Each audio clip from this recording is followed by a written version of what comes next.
আসসালামু আলাইকুম। আজ আমি কথা বলবো বর্তমান যুব সমাজ ও আমাদের শিক্ষা ব্যবস্থা নিয়ে। সোহাগ সায়েন্স একাডেমি পরিচালক সোহাগ স্যারের সাথে।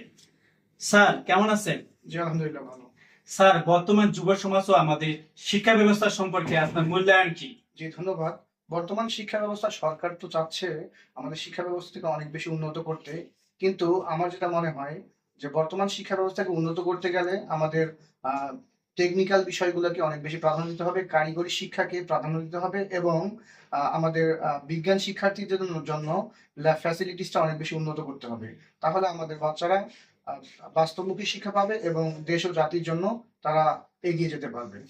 স্যার, আমাদের মধ্যে অনেক শিক্ষার্থী ইউটিউব, ফেসবুক, ইনস্টাগ্রাম বিভিন্ন সোশ্যাল মিডিয়ার দিকে এগিয়ে যাচ্ছে। এই সম্পর্কে আমাদের করণীয় কি বা শিক্ষার্থীদের করণীয় কি? জি, বর্তমান সমাজে আমরা দেখতেছি যে যুব সমাজরা অনেক বেশি সোশ্যাল মিডিয়ার দিকে আসক্ত হয়ে যাচ্ছে, বিশেষ করে ফেসবুক এবং ইউটিউবেও।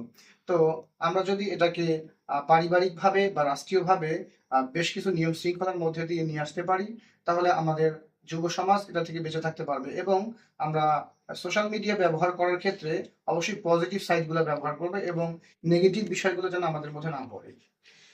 তাহলে আপনি বলতেছেন আমাদের ওই যে প্রযুক্তিগত আমাদেরকে নৈতিকতার সাথে আমাদের ব্যবহার করতে হবে, তাই না? জি। জি স্যার, আমাদেরকে এই পর্যন্ত সময় দেওয়ার জন্য আপনাকে ধন্যবাদ।